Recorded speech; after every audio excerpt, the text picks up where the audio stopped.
Oh, First of all, the first time I got raped, oh God. I look like I'm coming from church. Yeah, I can talk about it now.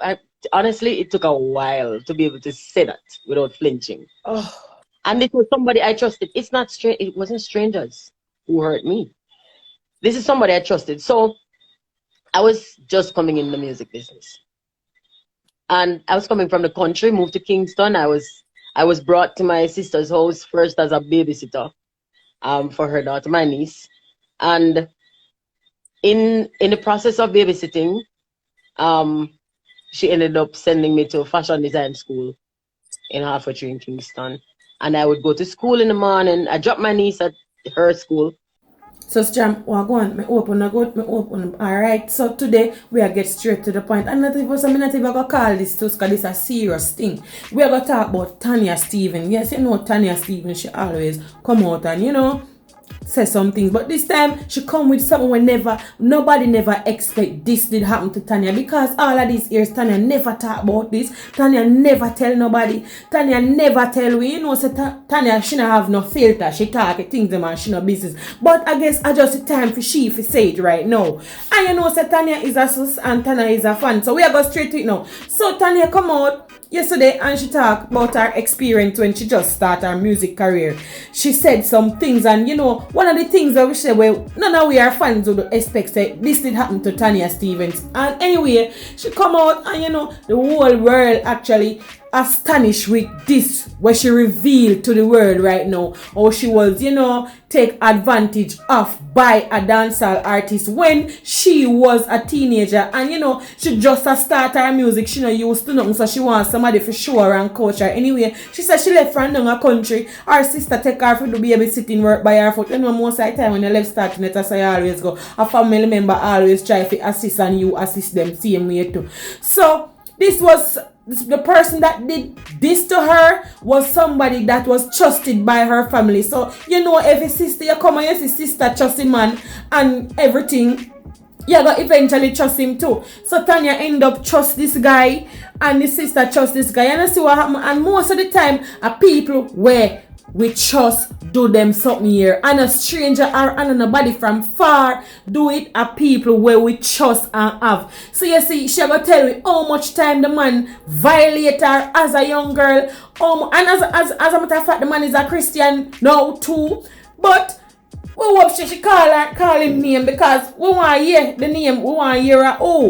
We want to hear a O, so we need to deal with him. We hope she call him name. And she attack some other things, and I say all of what she went through. She basically go into detail with everything to this lady that you see on the screen here. She never filter nothing, and she said she get over it and she can talk about it. Now, many persons are gonna say, like when Miss Mr. Vegas space, I'ma feel like some people are misinterpret what Vegas I say, but we soon come back to what Vegas I say. Many persons are gonna say, why I know she choose to talk or something she a look, she want to mash up somebody's career, why she never talk it long time. And say a lot of people, lot of Jamaicans, them not take the Me Too initiative serious. Of course, we have seen where Delroy Chuck did laugh after the Me Too, and him did come apologize, say, after the thing happened for so much years, they come like a nothing. No, we not believe that it happened, and no matter when you take for talk about it, somebody should be held accountable for what happened. So enough with that. We are gonna get straight to what Tanya Steven has said. But wait, just a minute. First, people, me see some people are roast down Mr. Vegas. I mean, Jamaican people don't know what is sarcasm. I think what Mr. Vegas wrote, him does expect say at this the Jamaican people are gonna say, and maybe this is the reason why the lady never come out and talk about this, because she knows that she gonna get bullied and her own people are gonna turn pan her and laugh at her, But as me said before, this are gonna be one next video. If everything tomorrow me gonna come to come show what Vegas I say, and I strongly believe some people take Vegas the wrong way, because me think Vegas I try to defend Tanya. Because I've never seen Vegas and Tanya in no beef before. And what he wrote on his page, me I go show you, and me I go tell you in our next video followed by after this one. He's just being sarcastic because you know where him right and where him a say our the typical Jamaican people them I go get up on Tanya and say about Tanya right now. Where she a come from with this? Why now? Her career broke down. She a looking forward. Just like Ono say. People always a say she a look forward. Every time Tanya come and say something when I talk about she a go look forward. She not look no forward. This woman alright and she decide to give up music. Anyway, that's why next time we talk about this, we are gonna get into what Tanya say. I'm gonna listen what Tanya say people and we will come back and discuss it some more.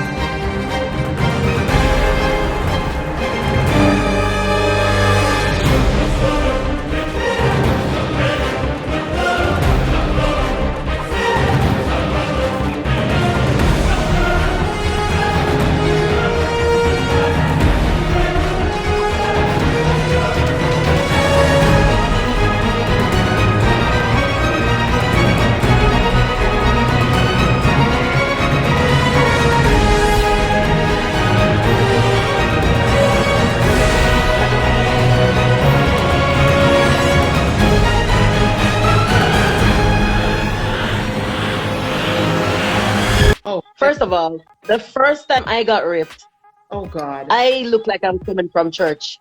Yeah, I can talk about it now. Honestly, it took a while to be able to say that without flinching. Oh. And it was somebody I trusted. It wasn't strangers who hurt me. This is somebody I trusted. So I was just coming in the music business. And I was coming from the country, moved to Kingston. I was brought to my sister's house first as a babysitter for her daughter, my niece. And in the process of babysitting, she ended up sending me to a fashion design school in Halfway in Kingston. And I would go to school in the morning. I dropped my niece at her school, and then I go to my school 3 days a week, and then I go back to my niece's school and wait until her school is over, and then I bring her home. And I started on the mornings that I didn't have school, because it was only three days per week school. I started searching around for a studio to go to. This is when I was just trying to break into the industry. And I found one at the top of Maxfield Avenue in Kingston, near Halfway Tree. New Name Music, Kester Brown Studio. Miss Dawn Henry was there at the time. And I started going there. Now there was one artist there. Now at the time there were three big artists, really huge artists in Jamaica. Shabba Ranks was the king. Pacha was the queen. She was next to Shabba. And then there was another guy next in line. And he became my mentor. Uh-huh. He became my mentor, and he used to call me his little sister, and I believed it. I really believed it. So at one point when I turned 17, my big sister, who I was living with, said she didn't realize I was that young. She thought I was like turning 20 or something. So turning 17 meant I couldn't go to the studio anymore. I was devastated because that was the only thing in my life that was actually good. Right. And I went to the studio one last time and I told them, like, listen, I can't come anymore. My sister has forbidden me. This is it for me, guys. It was really nice. And my mentor said, no, man, you want me to come talk to her? And I'm like, you would? No, my sister, my auntie, every woman in my family loved him. So I was like, yo, surely if him come and talk to me, I'm good. Yeah. I'm good. So he said, yeah, man, of course, we'll come and talk to your sister. I'm like, oh, cool. So that evening, he brought me home and he sat and he talked to my sister. And he took responsibility for me. As she said, she didn't think it was safe for a young girl my age to be out, which is it is a good concern, and I appreciate it. And he took responsibility, and she trusted him, and she gave me permission based on his taking responsibility. Shannon, her ass. When that man First of all, he never made an advance. He only spoke of me as his little sister. He never made an advance, never, not once. And I say that many times to reinforce the fact that there's no indication that there was any thought of that in his mind. Yeah. So he was moving house. At the time, I was fresh from the country. I don't know Kingston. I didn't know the geography of Kingston, right? Mm-hmm. And this is me just talking about how easily we accommodate rape culture in Jamaica. Mm-hmm. So he was moving house. And I'm fresh from the country. I've never been a dunce. I wouldn't say I'm exactly naive, but I was ignorant of some ways of people. And like he'd done many times before, he offered me a ride home. So on the ride home, then he said he had to drop by his new place. Everybody knew he was moving. And he said he wanted to stop by his new place real quick and drop off something. Now, if I had known the geography of Kingston, I would have known something was wrong. Because my home was on the way to his new place. This is what I realized afterwards when I got to know Kingston well. So he said he wanted to drop it. And I was like, sure, why not? Why would I say no to you stopping along the way to drop off something at your place when this is your car and your ride? What is this? Shandy. Oh, cool. Cheers. I have Shandy. I love Shandy. I just all of my Shandy off last week. Had to come get my because my phone. This is nice. Go ahead. This is nice. So he was going to stop by his place, right? To drop off something at his new place that he's setting up. And he drives to the place and he stopped outside of it. It's kind of like I've not been able to go back there to look. Because psychologically I just couldn't handle it. But it's kind of like it looked like a cross between a townhouse and an apartment building. And he stopped outside of it on the curb. And I was sitting in the car and he jumped out and he started to run toward the building. And then he stopped and he looked like he was thinking, and then he came back and he said, so you don't want to check out the place? And I was like, okay. And he was like, yeah man, come check out the place and you can give me some pointers and tell me what you think and what we can do with the place and stuff like. Come in man. And I was like, oh cool. This made me feel valid because I really was his little sister. I was a part of his process and he wanted my opinion on his place. And I was like, cool, I can't lie. I was impressed. I was affected because it felt like, this person actually saw me as an equal, as a part of his circle. Yeah. And I went. On the outside, at the landing in front of his door, there were some people. See, there's a balcony, a little railing. So some steps going all the way up the building, and on the landing in front of his door, there were some people. I can't tell how many people, maybe about four people. There was a woman there too. And I said, good afternoon, and we went in the door. When we went inside of the door, he locked the door. And that made me kind of pause a little bit, and I was like, well, but then I thought to myself, oh, Kingston, you know them still pure criminal. Right. Pure criminal. So he locked the door, and then he started to show me around. Girl, when we reach the bedroom, it's a full-on assault. Full assault. When I see this man speaking, and when I see Jamaica big him up sometimes and they act like he's such an upstanding citizen, oh, he's a Christian man, he's a nice guy, I go bonkers. Because you see, no matter what nobody tells me, I know my experience. I was there, he was there, he knows my experience. We know what happened.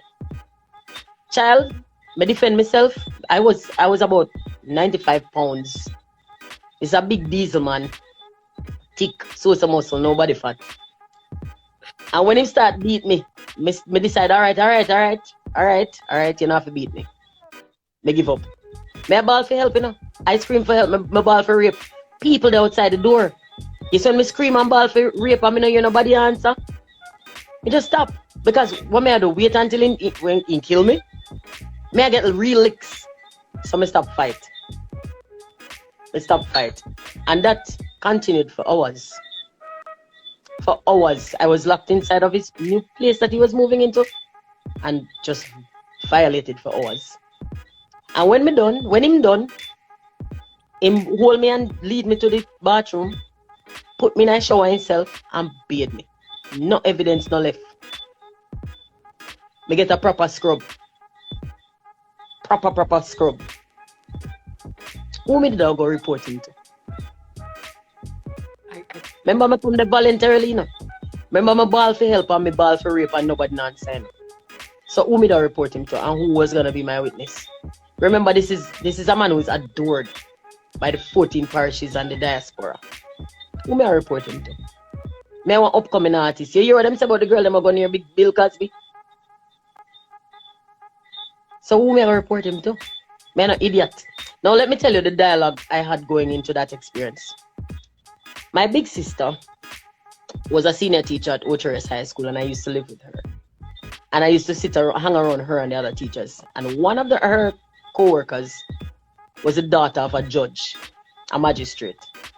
And I heard her say to the other woman, her daddy told her and her sister, if they got raped, do not go to the police, come to him.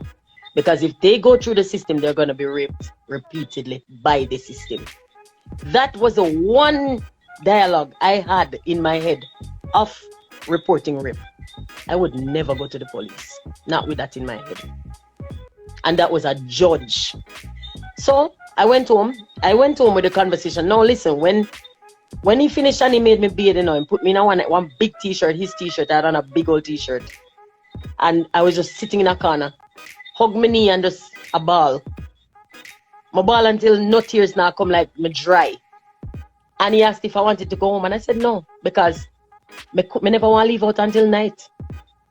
Me never want nobody see me face. Like I felt dirty. I felt ashamed. I felt guilty. I felt like shit. And I knew that people were there when I went in.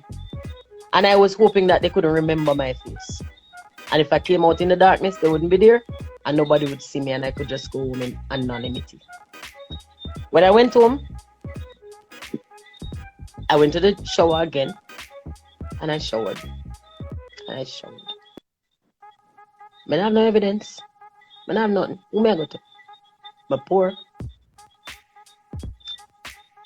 And I went voluntarily.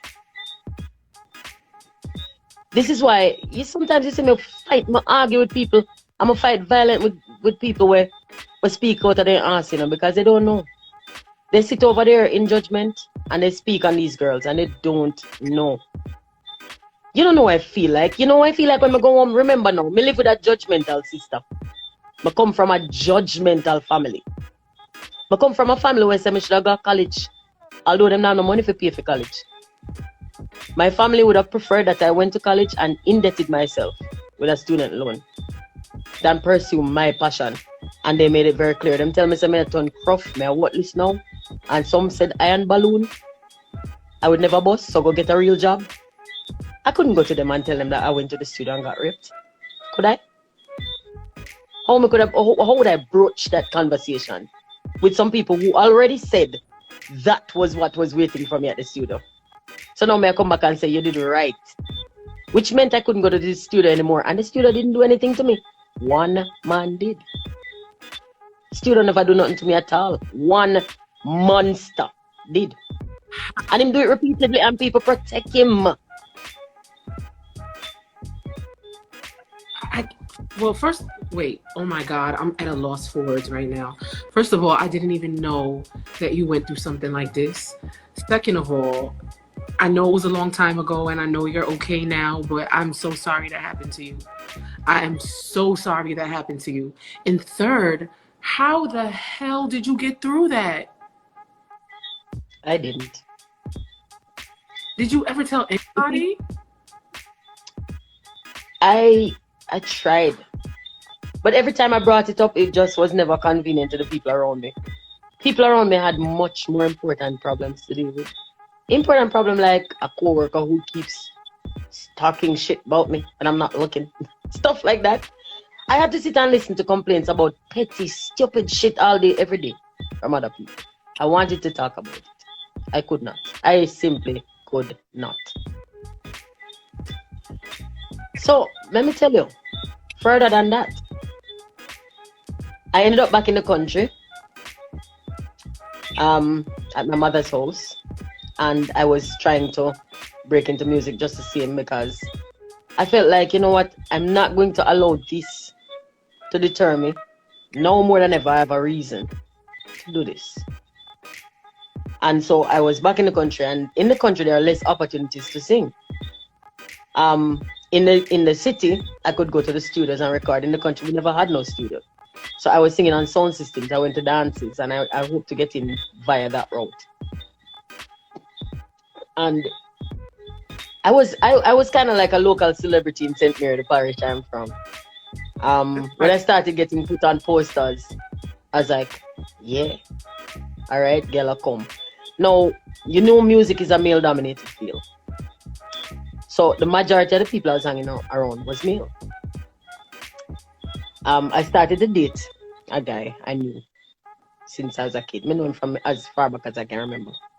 And I confided in him. He used to come to dances with me too, with a bunch of us. And I confided in him, and I told him what happened. What had happened to me in Kingston. And he seemed to empathize. Apparently, not really. Because he set up a train. He set up a train. So the second time I experienced that was actually a train. Oh my God. Good people pick me do it, you know. Upstanding. So let me tell you the irony of this train. It happened in a policeman's house. Son of a policeman. Yeah. You have no idea. This is nothing. This is Jamaica. Everybody knows this story. Not mine. They know theirs. You'd be surprised how many girls experience this.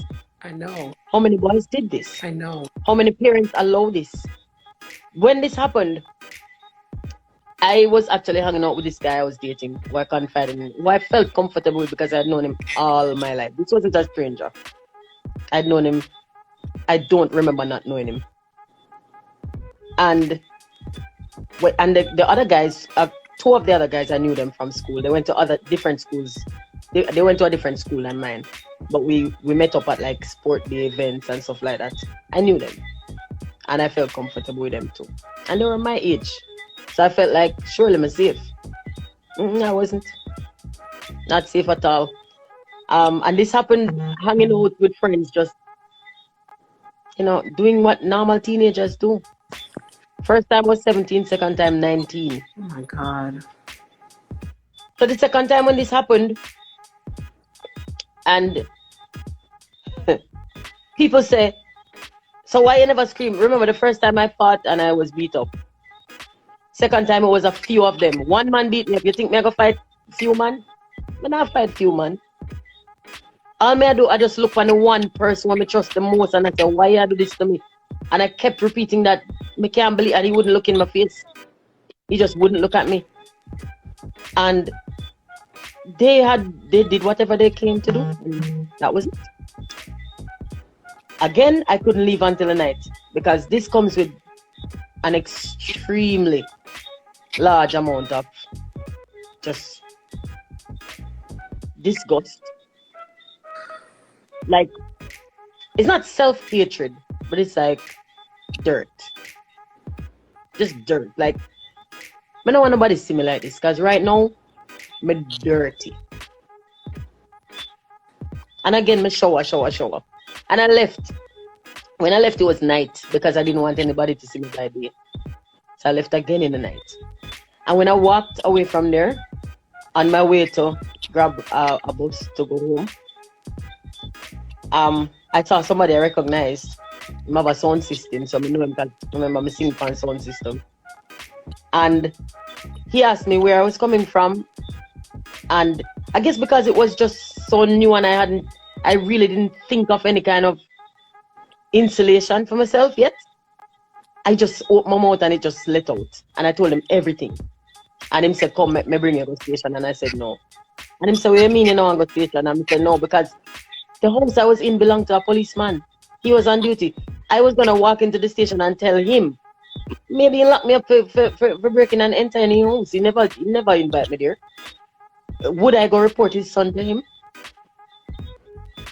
Do I trust reporting his son to him? St. Mary is a place where a young woman was stranded trying to get a drive, and she went to the police station to seek refuge and the policeman raped her. You think me I go to police station go tell one policeman saying son just assault me in a house, in a theme house? What may I do there? So I went home. The guy I was talking to gave me an advance notice because when I said I didn't want to go to the station, he said, oh, so you must have wanted then. So I just shut up. After that, I shut up. I said nothing. I went home and about 2 days after, I was at home. First of all, I went home and I was just showering.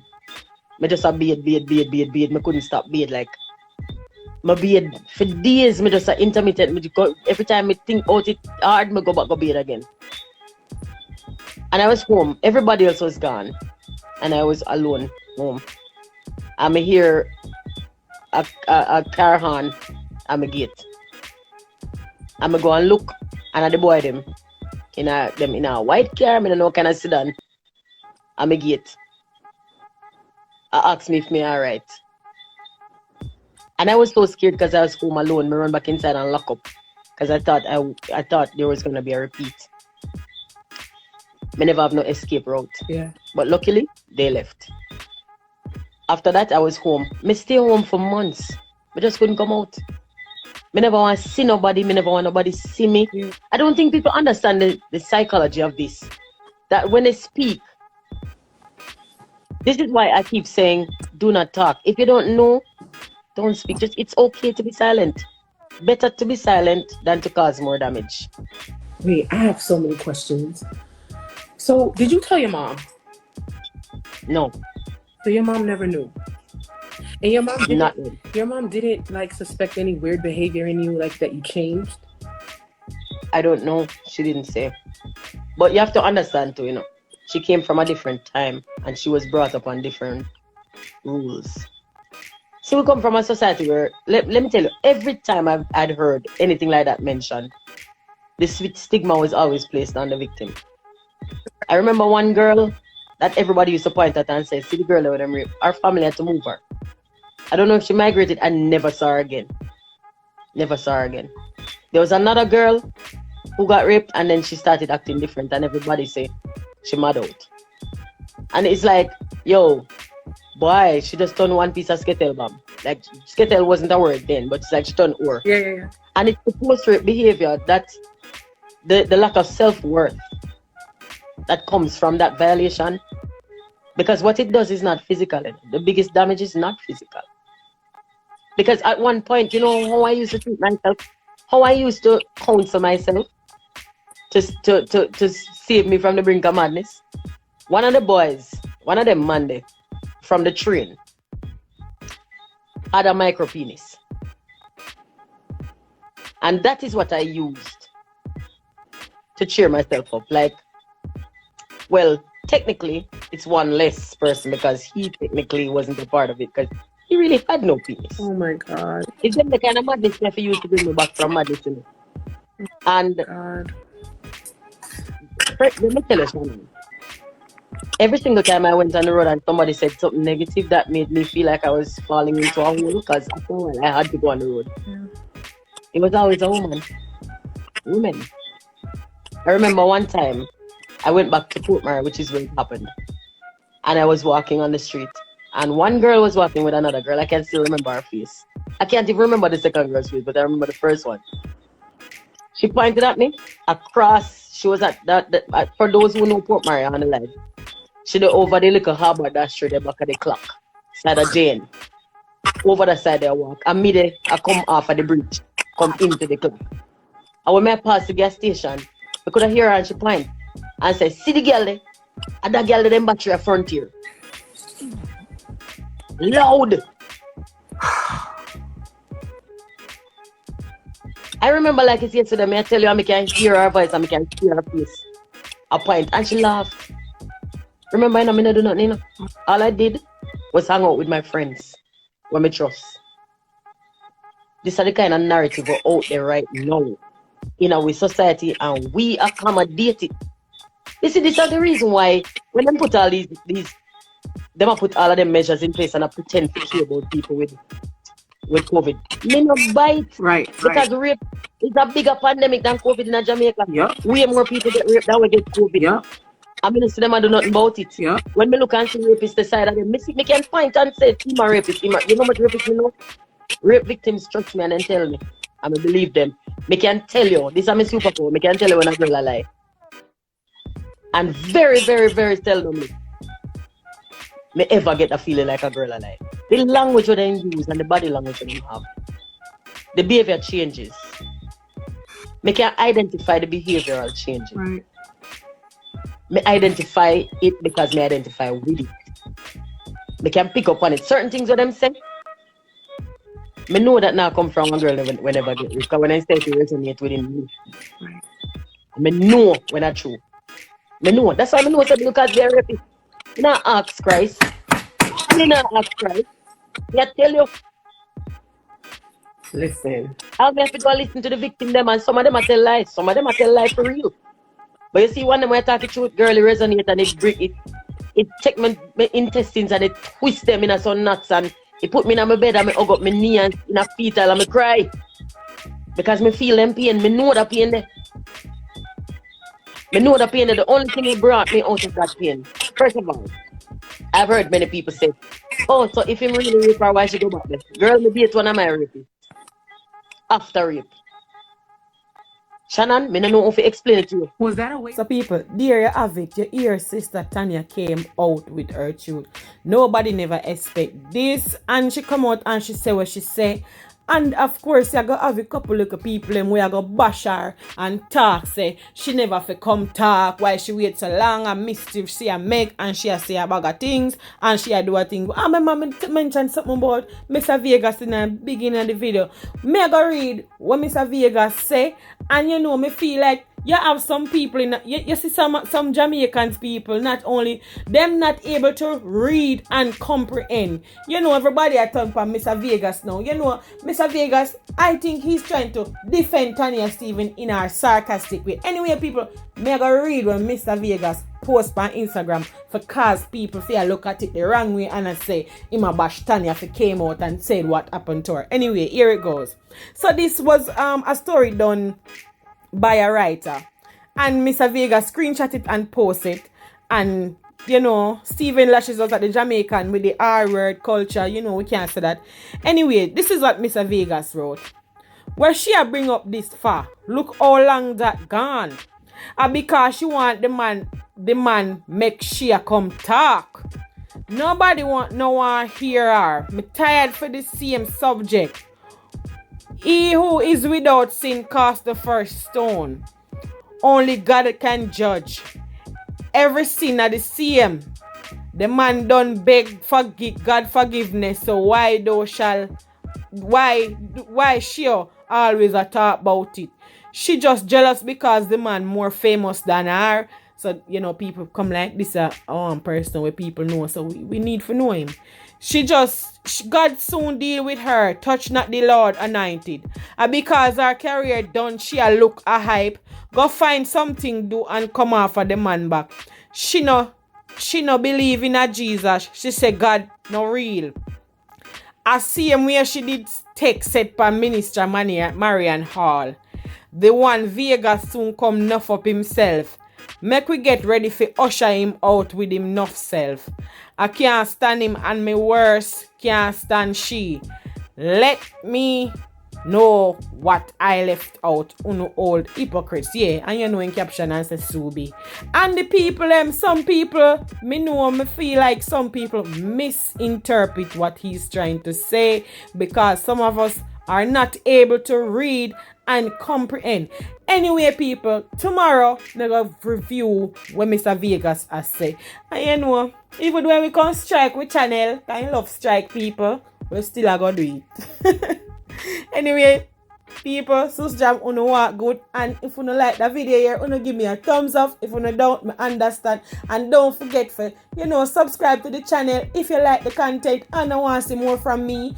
And turn on your post notification and don't forget follow us on Instagram at SusJam and Facebook also at SusJam. Anyone put in the 2S, you go say SusJam come up because you know say are we alone name so.